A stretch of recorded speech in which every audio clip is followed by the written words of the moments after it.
Sambung lagi setengah jam insyaAllah. Dari 12.20 sampai 12.50 kita berhenti ya. Tengok berapa hadis kita boleh sambung ni insyaAllah. Bismillahirrahmanirrahim. Silakan hadis yang berikutnya, yang ke 14.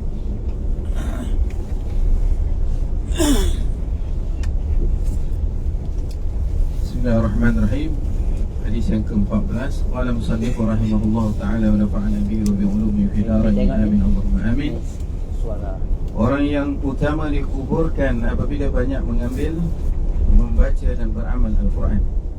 An Jabir bin Abdullah radhiyallahu anhuma qala kana an-nabiy sallallahu alaihi wasallam yajma'u baina ar-rajulaini min qatla Uhud fi thawbin wahid.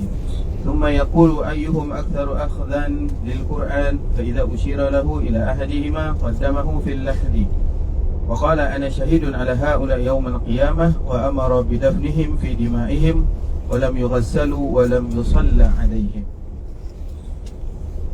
Bismillahirrahmanirrahim. Hadis yang ke-14 menceritakan para syuhada Uhud yang meninggal dunia apabila nak dikuburkan.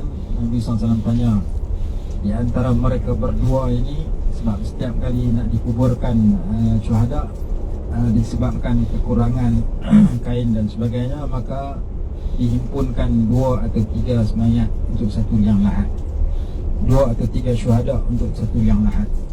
Maka ketika Nabi SAW nak memasukkan jenazah ke dalam syahid, ke dalam kubur antara 2 orang itu, Rasulullah bertanya, di antara 2 orang yang mati syahid ini ataupun di antara 3 orang yang mati syahid ini, siapakah yang lebih banyak mengambil Al-Quran?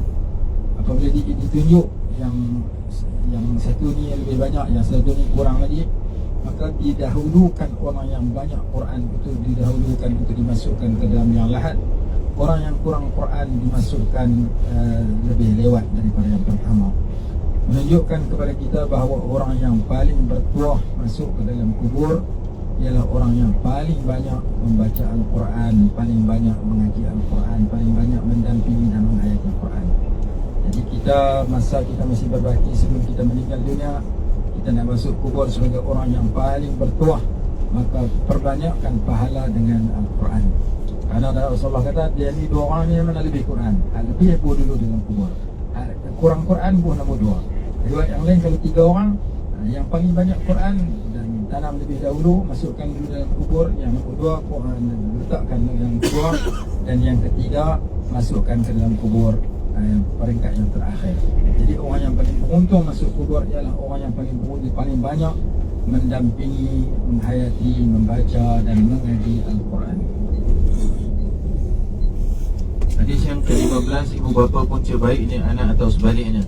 Anna Abu Hurairah radhiyallahu anhu qala Rasulullah sallallahu alaihi wasallam ma min maulidin illa yuladu ala al-fitrah fa abawahu yuhawidanihi wa yunassiranihi aw yumajjisanihi kama tuntaju al-bahimah bahimatan jam'a hal tuhissuna fiha min jad'a. ثم يقول أبو هريرة رضي الله عنه فطرة الله التي فطر الناس عليها لا تبديل لخلق الله ذلك الدين القيم. Bismillahirrahmanirrahim. Baris yang kedua tu kama tuntiju, ada silap baris sikit. Yang kedua tu berbaris kasrah. Tidak ada seorang bayi dilahirkan melainkan dia dilahirkan dalam suci bersih. Maka ibu bapanya yang membentuknya sama ada menjadi orang Yahudi atau Nasrani atau Majusi. Sebagaimana melahirkan oleh seekor binatang akan binatang yang sempurna anggotanya.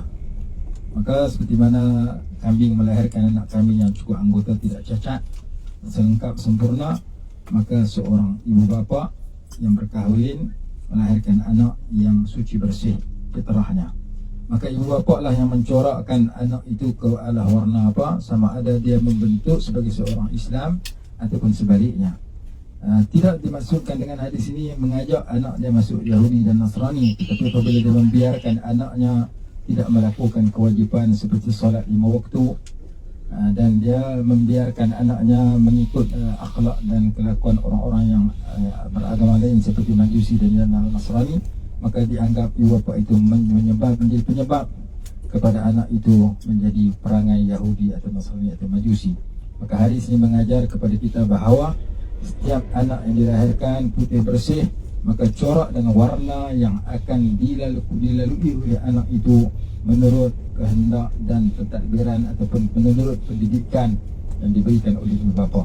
Maka kita sebagai ibu bapa, kita mau anak kita elok, maka dipastikan anak kita menjaga solat 5 waktu, mentaati Allah, menjauhi segala dosa, dan didik mereka untuk menjadi orang yang mengeratkan hubungan dengan Allah Subhanahu Wa Taala dan dengan masyarakat dengan cara yang terbaik, supaya mereka menjadi anak yang saleh, yang sentiasa mendoakan kepada kita walaupun kita sudah tiada.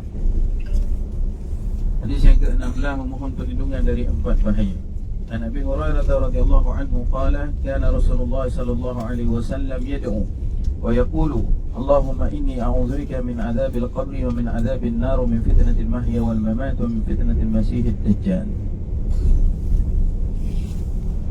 Nabi SAW membaca doa ini dalam sembahyang sebelum bagi salam selepas tasyahud akhir. Ya Allah, sesungguhnya aku berlindung denganmu daripada ditimpa siksa kubur, dan daripada ditimpa siksa neraka, dan daripada ujian ketika hidup dan ketika mati, dan daripada ujian ketika bertemu dengan Al-Masih Ad-Dajjal. Jadi 4 perkara yang Nabi SAW suruh kita baca doa. 1, siksa kubur, supaya kita dapat nikmat dalam kubur. Yang kedua, dilindung daripada api neraka, supaya kita dimasukkan ke dalam syurga. Yang ketiga, ujian masa hidup, fitnah dan ujian yang pelbagai yang kita hadapi masa hidup, supaya kita berjaya mengatasi ujian itu dan menjadi orang yang berbahagia. Begitu juga ujian ketika mati, selepas mati, dan ujian ketika sekiranya kita ditakdir bertemu dengan Al-Masih Ad-Dajjal. Dajjal ini salah satu makhluk yang datang pada akhir zaman. Itu salah satu daripada tanda kiamat yang besar, ialah datangnya Dajjal. Kenapa dinamakan Al-Masih? Kerana Al-Masih itu kerana mata dia. Mata dia satu, itu salah satu pendapat. Dan begitu juga Nabi Isa digelar sebagai Al-Masih juga. Nabi Isa digelar sebagai Al-Masih, ada 50 pendapat. Dikatakan dalam syarah, saya baca sikit, dinamakan Dajjal itu Al-Masih pada muka surat 34 kerana matanya tiada, mata dia sebelah dia tak ada. Itu satu pendapat daripada beberapa pendapat. Dan dinamakan Nabi Isa itu sebagai Al-Masih kerana ketika dia dilahirkan oleh ibunya, dia disapu dengan minyak. Maksud dilahirkan dalam keadaan badannya sudah berminyak, maka digelar sebagai Al-Masih. Itu salah satu pendapat tentang kenapa gelarannya sama. Satu, Dajjal Al-Masih, Al-Masih Ad-Dajjal, tetapi Isa Al-Masih. Kerana 2 alasan tersebut, walaupun berpuluh-puluh alasan yang lain. Saya baca secara ringkas supaya kita tahu beza antara gelaran yang pertama dengan yang kedua. Hadis ke-17 bersedekah dengan niat pahala untuk roh ibu. An Aisyah radhiyallahu anha anna rajulan qala li Nabi sallallahu alaihi wasallam inna ummi uftulitat nafsuha wa adhunnuha law takallamat tasaddaqat fahal laha ajrun in tasaddaqtu anha? Qala na'am. Seorang lelaki bertanya, wahai Rasulullah, sesungguhnya mak saya telah mati secara mengejut. Tak ada sakit abad itu mati, kena serangan jantung mati terus. Dan saya mengagak kalau mak saya boleh bercakap sekarang ini, dia akan bersedekah. Apakah mak saya dapat pahala kalau saya bersedekah dengan niat untuk Allah sampaikan pahala untuk dia? Maka Nabi SAW menjawab, ya. Pada hadis ini ditawarkan, ibu bapa kita sudah meninggal, apa sahaja sedekah yang kita berikan, kita niat, kita doa agar Allah sampaikan pahala kepada kita dan kepada mak ayah kita yang sudah meninggal, maka 100% Allah bagi pahala kepada pemberi sedekah, 100% Allah bagi pahala kepada ibu, 100% Allah bagi pahala kepada bapa, sebagaimana yang kita niatkan. Ataupun kita wakaf, orang nak buat masjid, kita bagi duit dengan niat supaya dijadikan sebagai wakaf, dan kita minta Allah jadikan ianya sedekah bagi pihak diri kita dan bagi pihak ibu dan ayah kita, maka mereka sedang menerima balasan nikmat di alam baqa. Kerana kita bersedekah, setiap kali kita sedekah, kita tak hanya tanpa niat, iaitu sedekah untuk diri kita sahaja, tetapi kita niat untuk mereka bersama. Dalam hadis ini menawarkan bahawa sesiapa sahaja yang memberikan sedekah, kemudian dia berdoa dan berniat agar Allah menyampaikan pahala itu kepada almarhum ibunya, almarhumah ibunya, almarhum bapaknya, maka ibu bapaknya tetap mendapat pahala. Sama ada sedekah itu sedekah biasa dengan arti kita sedekah, orang guna sedekah itu habis, sedekah makanan, sedekah pakaian, sedekah duit, atau sedekah itu dalam bentuk wakaf, kita membina tempat-tempat yang berkekalan, yang buat kebaikan di situ, maka kita niatkanlah pahala itu kepada kita dan kepada mak ayah kita. Dalam muka surat 28 saya datangkan fatwa ulama-ulama fiqh tentang disunatkan kepada sesiapa yang bersedekah agar dia berniat agar Allah sampaikan pahala kepada almarhumah ibunya dan almarhum bapaknya. Hadis ke-18, disiksa oleh ular kerana tidak mengeluarkan zakat. Nabi Hurairah radhiyallahu anhu qala qala Rasulullah sallallahu alaihi wasallam, man ataahu Allahu malan falam yuaddi zakatahu مثل له ماله يوم القيامة شجاعا أقرأ له زبيبتان يطوقه يوم القيامة ثم يأخذ بلهزمتيه يعني بشدقيه ثم يقول أنا مالك أنا كنزك ثم تلا له يحسبن الذين يبخلون لا يحسبن أو لا يحسبن. Bismillahirrahmanirrahim. Hadis yang ke-18 cerita tentang ayat Quran di bawah tu, la yahsabanna alladhina yabkhulun, betulkan kasrah pada sin kepada fathah. Dia merupakan ayat 180 surah Ali Imran. Barang siapa yang Allah berikan kepadanya harta lalu dia tidak menunaikan zakat harta tersebut, maka dijadikan harta itu pada hari kiamat sebagai seekor ular yang besar yang akan membelit lehernya pada hari kiamat. Kemudian ular itu akan menggigitnya atau mematuknya. Lalu ular itu berkata, akulah hartamu dahulu, akulah simpananmu dahulu. Kemudian Nabi SAW membaca ayat 180 surah Al-Imran, la yahsabanna alladhina yabkhaluna bima atahum Allahu wa khairul lahum. Jangan mengira oleh orang-orang yang kedekut tidak mengeluarkan zakat itu lebih baik bagi mereka. Bal huwa syarrul lahum, bahkan harta zakat yang tidak dikeluarkan itu lebih buruk bagi mereka. Sayutawwaquna ma bakhilu bihi yaumal qiyamah, mereka akan dibelit oleh harta mereka sebagai api neraka ataupun sebagai ular pada hari kiamat akibat daripada zakat yang tidak dikeluarkan. Ini satu ayat. Ayat yang kedua dalam surah Taubah, harta zakat itu akan ditukar menjadi setrika yang panas daripada api neraka dan disetrika badan orang yang tidak mengeluarkan zakat, dan dikatakan hadza ma kanaztum li anfusikum fadhuqu ma kuntum taknizun. Inilah harta zakat yang kamu simpan tidak diberikan kepada orang yang sepatutnya menerima, maka rasakanlah kepanasan setrika api neraka disebabkan kamu menyimpan harta tersebut di dunia dulu. Maka dua ayat ini, satu dalam surah Taubah, satu dalam surah Ali Imran, satu lagi dalam surah Taubah, memberi amaran kepada sesiapa yang layak mengeluarkan zakat, wajib dikeluarkan supaya tidak ditukar harta itu menjadi siksa ke atasnya pada hari kiamat. Hadis ke-19, doa malaikat setiap pagi.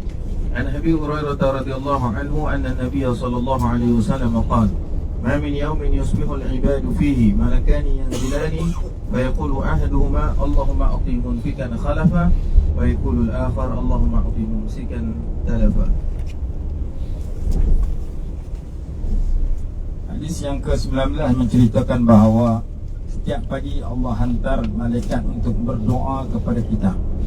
Sekiranya kita menjadi orang yang memberi infak, memberi sumbangan dalam kebaikan, menggunakan duit kita dalam kebaikan, menggunakan sesuatu yang Allah bagi dalam kebaikan, maka malaikat doa, ya Allah, ganti balik apa yang dia sumbangkan itu, yang digunakan itu. Dan yang satu lagi, malaikat mendoakan keburukan, kebinasaan kepada orang yang menahan daripada digunakan dalam kebaikan. Lalu disebut oleh ulama, doa yang kedua ni kena kepada sesuatu kewajipan, seperti orang tidak mengeluarkan zakat ataupun seorang bapa tidak mengeluarkan nafkah yang sepatutnya diberikan kepada isteri dan anaknya. Apabila infak yang wajib tidak dilakukan, maka malaikat mendoakan agar diturunkan kebinasaan. Orang yang memberikan dalam kebaikan, dia belanja keluarganya, wang ringgit, beli makanan, beli pakaian, beli minuman. Orang yang bayar yuran anak sekolahnya, dan orang yang mengeluarkan zakat, mengeluarkan kewajipan, didoakan agar Allah menggantikan, sama ada infak itu yang wajib ataupun yang sunat. Maka yang pertama, seseorang yang memberikan sumbangan yang baik, yang wajib, dan sumbangan yang sunat, ya Allah gantikan untuk orang tersebut. Yang seorang lagi menahan diri daripada melakukan kebaikan, ya Allah binasakanlah. Apa maksud binasa di sini? Yang pertama ditafsir oleh ulama, binasa harta. Harta itu tak berkat, cepat hilang. Yang kedua, binasa dengan arti orang yang menahan itu ditimpakan berbagai penyakit dan musibah. Maka duit dia hilang dengan sebab nak rawat penyakit, duit dia hilang dengan sebab nak merawat musibah yang menimpa. Yang ketiga, mati orang itu, mati awal. Termasuk dalam tafsiran berbinasa. Harta tak binasa, tapi yang binasa dengan arti dimatikan awal orang yang menahan daripada yang wajib itu. Yang keempat, harta tidak binasa, penyakit tidak dilimpa, tetapi dia tidak dapat menggunakan harta dia dalam kebaikan dan diri dalam kebaikan. Dia lalai dalam kehidupan dunia. Maka empat tafsiran itu jangan kena kepada kita. Tafsiran pertama, binasa dengan arti harta itu binasa. Tafsiran yang kedua, binasa dengan arti pemilik harta itu ditimpakan pelbagai penyakit dan musibah. Tafsiran yang ketiga, binasa dengan arti orang itu mati awal. Tafsiran yang keempat, dia tidak dapat menggunakan harta itu dalam perkara mengundang pahala. Maka jangan sampai empat tafsiran itu kena kepada kita. Maka kita jadikan diri kita orang yang menginfakkan dalam kebaikan apa yang dianugerah oleh Allah Subhanahu wa taala. Hadis ke-25, binatang yang sunat dibunuh. Ana Aisyah radhiyallahu anha anna Rasulullah sallallahu alaihi wasallam qala: "Khamsun min ad-dawab kulluhunna fasiq, yaqtuluhunna fil haram." Yuqtalna fil haram.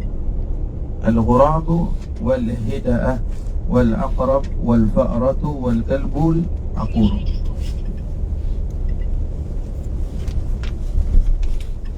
Ada 5 binatang yang sunat dibunuh, sama ada di tanah halal maupun tanah haram. Di Mekah pun sunat dibunuh. Yang pertama, ghurab. Ghurab ni burung gagak. Kerana burung gagak dia ada satu perangai dia yang buruk, disebutkan iaitu yang memudaratkan yang lain, memudaratkan unta dan sebagainya. Burung gagak. Dalam syarah kata burung gagak yang dada dan perut yang berwarna putih. Kita tahu lah beza antara burung gagak yang warna hitam 1% dengan yang disebutkan warna di sini. Yang kedua, al-hida'ah, burung helang hitam atau layang-layang hitam. Dua makna. Mungkin makna pertama tu lebih tepat, kerana burung helang ni kadang membuat mudarat. Dia mencuri makanan ataupun binatang yang kita belah, atau ayam dan sebagainya. Yang ketiga, al-aqrab, kalajengking. Kalajengking ni telah menyakitkan Nabi SAW, maka disuruh untuk kita membunuhnya. Sunat dapat pahala membunuh kalajengkingnya. Imam Bukhari rahimahullah disebutkan dalam satu kisah, dia semayang sunat selepas zuhur. Tengah-tengah semayang, dia habis semayang, dia angkat jubah dia sikit. Dia kata kepada muridnya, tengok sekejap apa ada di kaki saya. Maka murid dia pun lihat, dia ada tebuan sengat di kakinya. Kemudian dilihat 16 sengatan tebuan di kakinya, ataupun 17. Ditanya, kenapa engkau tak berhenti semayang sunat ketika engkau disengat oleh terutama dengan tebuan tersebut? Dia kata, aku sedang membaca Al-Quran yang aku nak habiskan surah tersebut. Lalu aku habiskan surah baru aku berhenti semayang. Kelazatan dia baca Quran sehingga dia tak rasa sakit dan dia tak berhenti daripada semayang sunat yang dilakukan. Itu salah satu daripada kehebatan Imam Bukhari. Imam Bukhari dikatakan orang yang khatam Quran setiap hari. Setiap hari dia berjuzuk, dia akan khatam. Itu anugerah Allah SWT kepada beliau. Yang berikutnya, al-fa'rah, tikus. Sunat membunuh tikus di mana saja kita berjumpa, dapat pahala, kerana tikus binatang yang fasik, yang suka membawa kerosakan.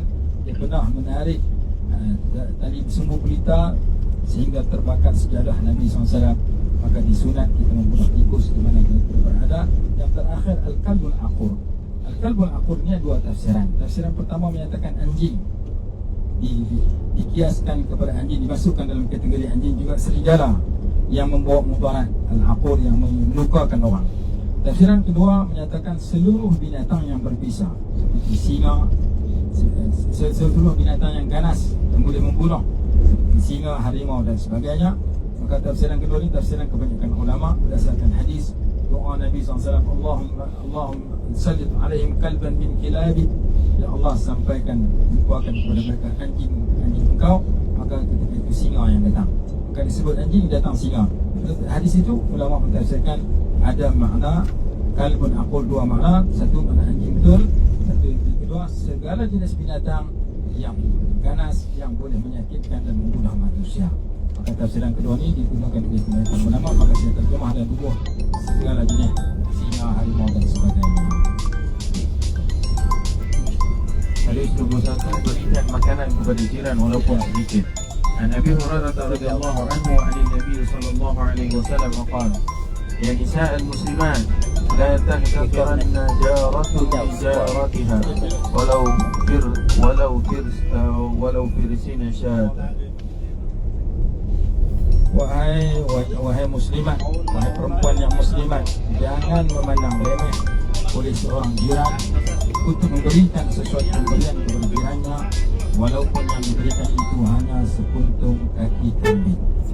Maka hadis ini mengajar kepada kita, ada orang yang akan bagi sepuntung kaki kambing, dan mengajar kepada kita walaupun yang kita berikan itu benda yang murah, benda yang sedikit, yang penting pemberian kepada jiran itu menyebabkan jiran kita mendapat satu perkara yang menyukakan dia, kemudian itu satu benda yang baik.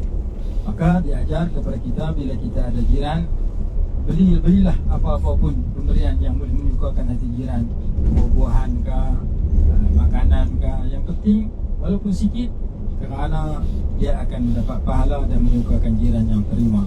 Itu tafsiran pertama. Tafsiran kedua, jangan orang yang menerima pemberian yang sedikit menghina dan memarahi orang yang memberikan pemberian kepadanya walaupun sikit. Orang yang nak bagi jangan rasa kecil hati walaupun benda itu sikit, walaupun sebutir buah kurma. Orang yang nak terima jangan dia menghina pemberi walaupun sedikit, kerana lebih baik daripada dia tak bagi langsung. Maka hadis ini mengajar kepada pemberi dan penerima, walaupun benda itu sedikit jangan memandang kecil, kerana ia menjadi pahala di sisi Allah Subhanahu wa taala. 7 minit. Hadis 22, jarak antara dua darajat di syurga.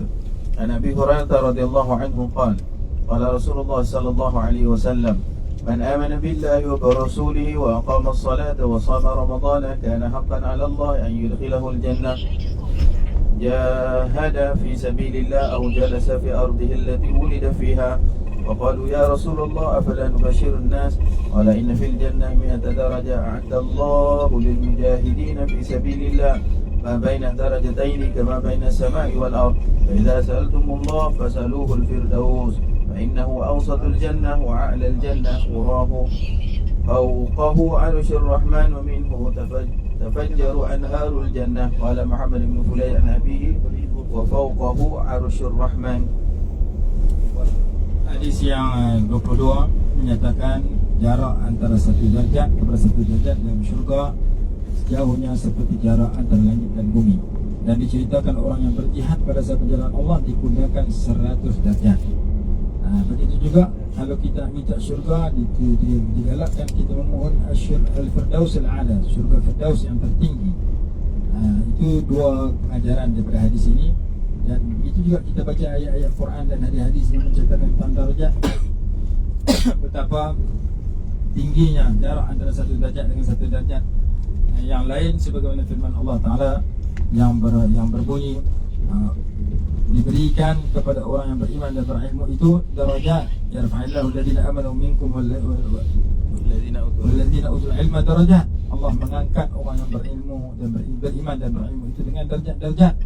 Maka satu darjat dengan darjat jarak antara langit dan bumi. Begitu juga hadis Muslim menyatakan setiap satu sujud yang kita lakukan dalam solat, sujud fardhu dan solat sunat, Allah tambah satu darjat. Maka 4 kali sujud untuk 2 rakaat 4 darjat. Maka salah satu darjat dengan 1 darjat jarak antara langit dengan bumi. Riwayat yang lain di maqatil perjalanan dan sebagainya. Hadis 23, membantu golongan lemah pengguna rezeki dan pertolongan Allah. Ra'a Sa'ad radhiyallahu anhu anna lahu fadlan ala man dunahu, faqala Nabi sallallahu alaihi wasallam, hal tunsaruna wa turzaquna illa bi du'afaikum. Sayyidina Sa'ad bin Abi Waqqas radhiyallahu ta'ala anhu merasa dia ada kelebihan sebab dia gagah dan dia banyak berperang dan dia mengalahkan musuh dalam jihad. Maka Nabi SAW mengajar kepada Sayyidina Sa'ad, jangan kamu merasa kamu dengan kegagahan, kekuatan kamu berperang saja kamu ada kelebihan daripada orang lemah. Orang lemah walaupun dia tak gagah seperti mana kamu, tetapi kelebihan mereka dengan solat mereka, dengan puasa mereka, dengan doa mereka lah yang menyebabkan kamu juga berjaya. Maka orang yang lemah kadang-kadang dia tak mampu diberi tenaga, tak mampu wang ringgit, tetapi dia mampu memberi kebaikan kepada kita, mengundang rahmat daripada Allah Ta'ala disebabkan doa mereka yang jujur dan ikhlas, supaya kita tidak menghina orang-orang yang lemah di mana saja berada, kerana mereka juga berjasa kepada kita yang lebih kuat dari mereka. 24. Amal ibadah ketika sihat diberi pahala percuma ketika sakit. An Abi Musa radhiyallahu anhu yaqul, qala Rasulullah sallallahu alaihi wasallam, idza marida al-'abdu aw safara kutiba lahu mithlu ma kana ya'malu muqiman sahiha. Apa yang kita rajin lakukan ketika sihat, suatu musafir kita tak mampu lakukan, dapat pahala percuma. Apa yang kita lakukan ketika bermukim, maka kita musafir tak sempat lakukan, kita dapat pahala. Apa yang kita lakukan ketika sihat, ketika kita sakit tak dapat lakukan, maka dapat pahala percuma. Maka ketika sihat dan bermukim, buatlah kebaikan banyak-banyak. Ketika kita tinggalkan kebaikan yang sunat itu sewaktu kita sakit atau sewaktu kita bermusafir, maka ketika itu kita diberikan pahala seumpama kita melakukan sedemikian. Contohnya, masa kita sihat kita rajin mengaji, kita sakit tak boleh keluar mengaji, pahala mengaji percuma kita dapat. Masa kita sihat, masa kita bermukim, kita boleh solat tahajud, tiap malam solat tahajud. Kita musafir, kita letih tak jaga tahajud, dapat pahala tahajud. Begitu juga amalan-amalan yang lain. Hadis 25, berlumba mencari harta dan pangkat dunia dibimbangi membinasakan diri. An Amr bin Auf al-Ansari radhiyallahu anhu, wa huwa halifun li Bani Amir ibn Lu'ay, wa kana shahida Badran. Akhbarahu anna Rasulullah sallallahu alaihi wasallam ba'atha Aba Ubaidah ibn Jarrah ila al-Bahrain ya'ti bi jizyatiha, wa kana Rasulullah sallallahu alaihi wasallam وصالح أهل البحرين وأمر عليهم العلاء ابن الحضرمي، وقدم أبو عبيدة بمال من البحرين، فسمعت الأنصار بقدوم أبي عبيدة فوافد صلاة الصبح مع النبي صلى الله عليه وسلم، فلما صلى بهم الفجر انصرف وتعرضوا له، فتبسم رسول الله صلى الله عليه وسلم حين رآهم وقال أظنكم قد سمعتم أن أبا عبيدة قد جاء بشيء، قالوا أجل يا رسول الله، قال فأبشروا وأملوا ما يسركم، والله للفقر أخشى عليكم، ولكن أخشى عليكم أن تبسط عليكم الدنيا كما بسطت على من كان قبلكم، فتنافسوها كما تنافسوها وتهلككم كما أهلكتهم. Bismillahirrahmanirrahim. Hadis yang sebelum akhir, yang ke-26 kita berhenti sampai tengah jam lah. Hadis yang sebelum akhir, yang ke-25, berlumba-lumba mencari harta dan pangkat dunia dibimbangi membinasakan diri.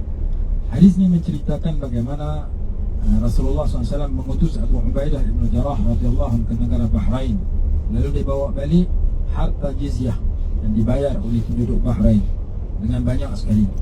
Maka Nabi SAW pun bila harta itu balik akan diberikan kepada para sahabat. Maka golongan Ansar datang menjumpa Abu Ubaidah radhiyallahu anhu pada sembahyang subuh. Bila selesai sembahyang subuh, mereka tahan Abu Ubaidah, tanya tentang harta yang dibawa pulang.